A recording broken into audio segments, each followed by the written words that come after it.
டிஎம்கேல இருக்கிற கிருஷ்ணமூர்த்திக்கு வந்து பேச்சாளருக்கு வந்து இப்போ நீதிமன்றம் வந்து 3 வருஷம் தண்டனை, 3 மாசம் சிறை தண்டனை குடுத்துருக்காங்க. அது மட்டும் இல்லாம 20,000 அபராதம் தெரிவிச்சிருக்காங்க. எதனாலன்னா, நடிகைகள வந்து அவதூறா பேசுறது, அப்புறம் வந்து பெண்கள வந்து அவதூறா பேசுறது, அப்புறம் ஆளுநர் சார அவதூறா பேசியிருக்காங்க.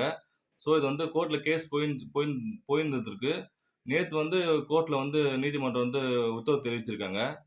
அதாவது பெண்கள வந்து எவ்வளோ கேவலமா பேசணுமோ, அவ்வளோ கேவலமா பேசியிருக்காரு அவரு. இது வந்து கரெக்டான தண்டனை சொல்லிட்டு எல்லாம் சொல்றாங்க. நிச்சயமா தப்பு பண்ணா தண்டனை குடுத்தே ஆகணும். ஸோ இவருக்கு குடுத்துருக்காங்க. டிஎம்கே வந்து இது மாரி ஆளுங்க வந்து பேச விட்டுட்டு அவங்க ஏன் இன்னும் ஆக்ஷன் எடுக்காம இருந்தாங்கன்னு தெரியல. இப்பயாச்சும் ஆக்ஷன் எடுத்தாங்களே! இதுக்கப்புறம் இனிமே யாரும் பேசக்கூடாது. அதே மாரி விஜய் ரசிகர்லாம் வந்து கமெண்ட் சொல்லிட்டு இருக்காங்க.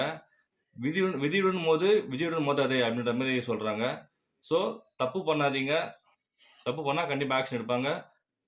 பெண்கள அவதூறா பேசக்கூடாது.